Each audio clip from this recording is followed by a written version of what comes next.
Hey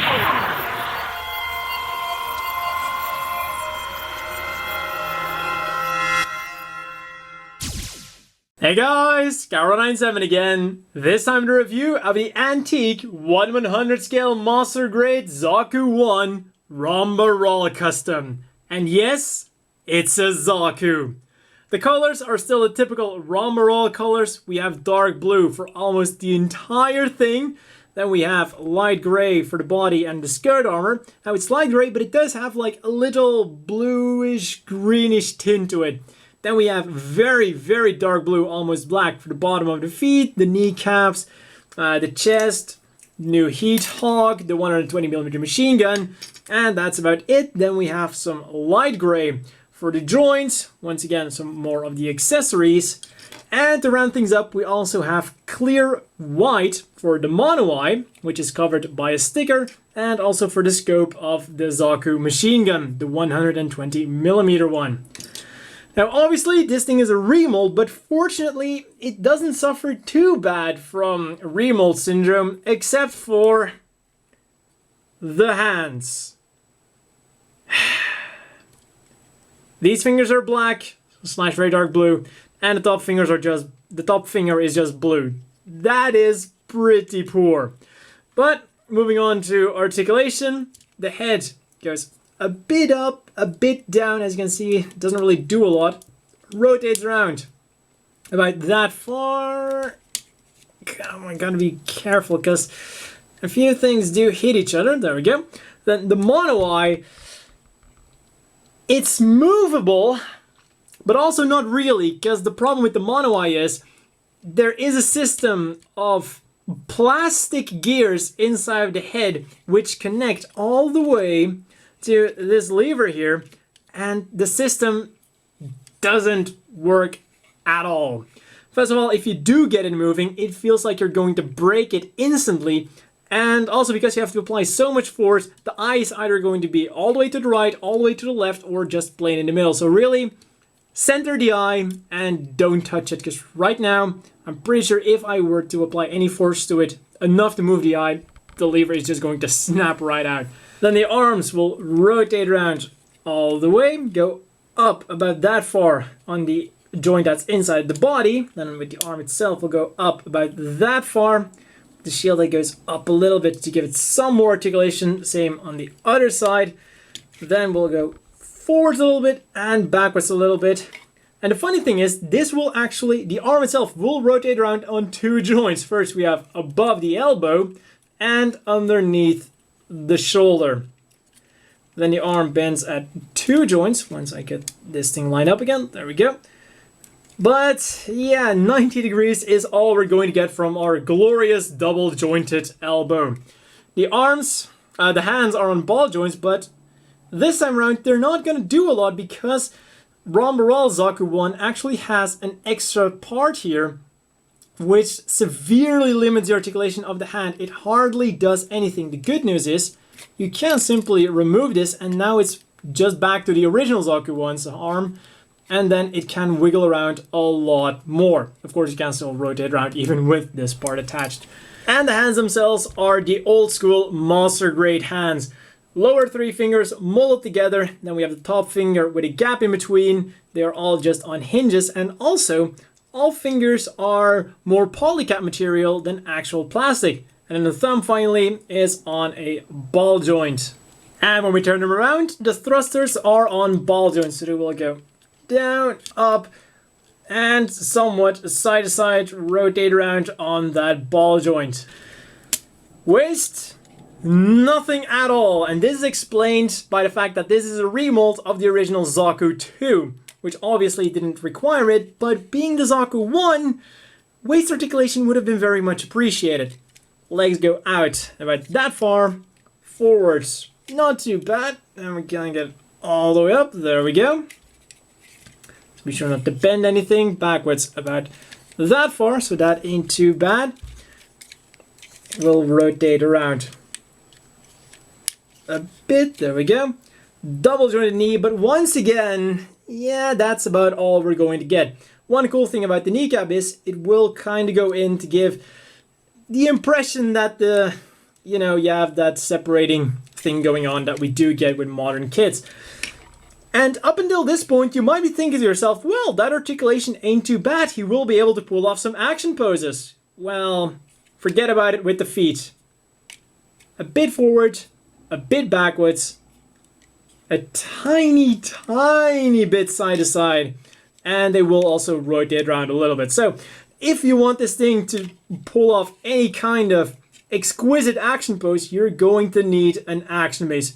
Of course, he can pull off a few action poses on the ground, but not nearly as much as you'd like, or as with an action base. And the final piece of articulation on the foot is that this piece here moves all the way up and reveals a semi-piston. It's just a thing there. It doesn't really work as a piston like it would on a modern Masquerade. It's just kind of a piece that's there to look cool.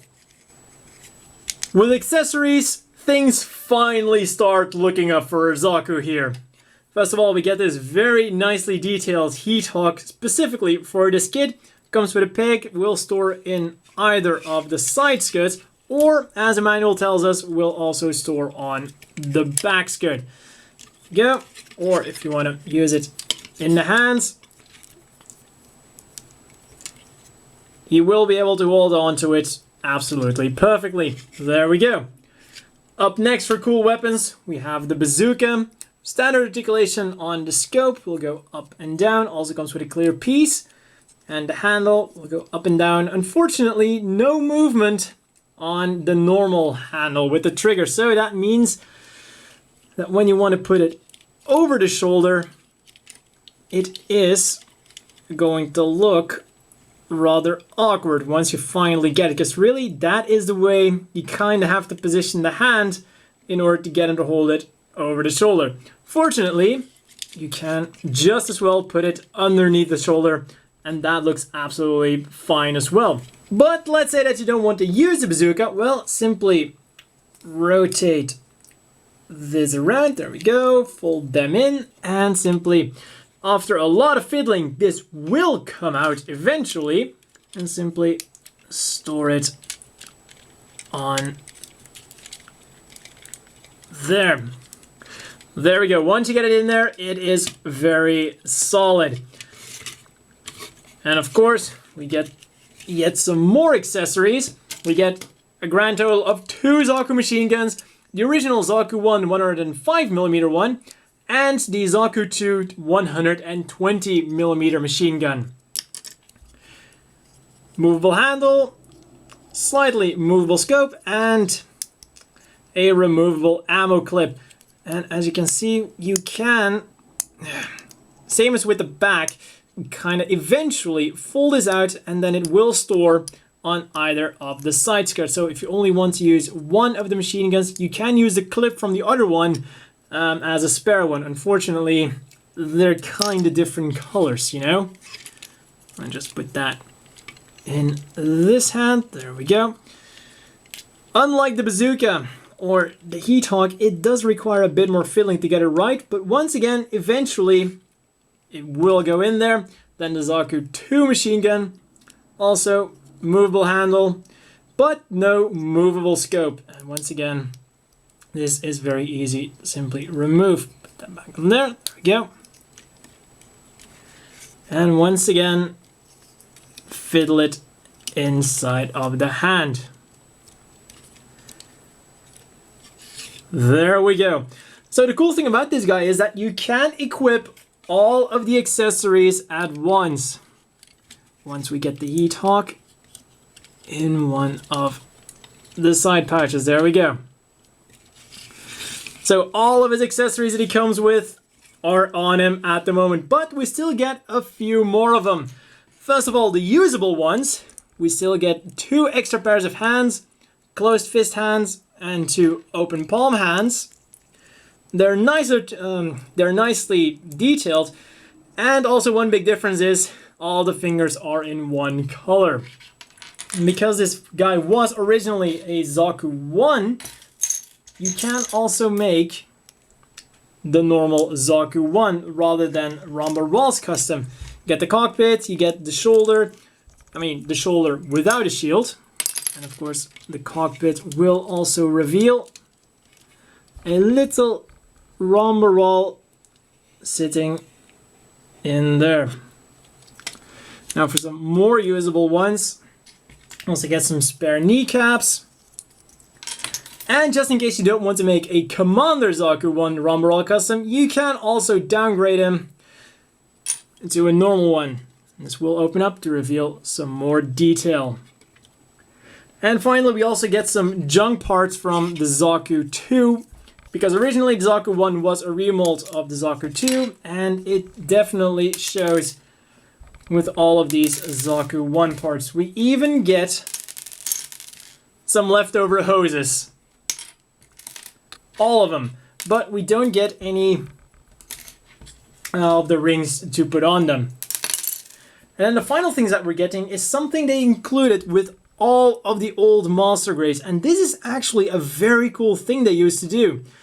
As you can see, you get all of these vents and these hooks and these little extra add-on parts. And that was really cool because, well, they essentially gave you these and told you, well, apply them wherever you want, wherever you think it looks good, just to add the extra detail. Like, you could turn these into like a ladder that leads up to the cockpit or something, or really just go crazy with these things. That is a very cool thing they used to do. Of course, you have to glue them on, and the manual doesn't give you any suggestions of what to do with them, but feel free to go crazy with them. To wrap up the accessories, of course, we can't forget about the 1/20 scale Ramba Ral figure.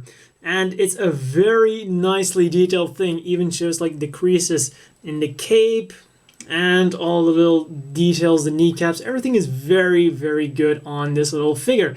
And unfortunately, it does also show that, well, he put on a few pounds between the origin and the original Gundam series, unfortunately.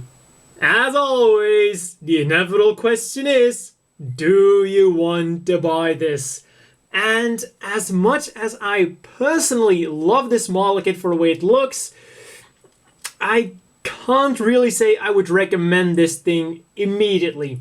At 2,500 yen, it is the same price as the original Zaku 1 Master Grade, and when compared to that thing, I would definitely say go for this one, but that is kind of where the things stop.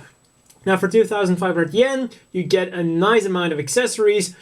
Personally, I would say with the panel lines, it looks fantastic. It still has that with a mess team vibe going because, well, it reused the molds of the Master Grade Zaku 2, and that thing kind of went the with a mess team vibe. So it has that going for it, but when you look at the articulation, when you look at the non-existent inner frame, even for 2,500 yen, this is a Master Grade that simply hasn't aged well.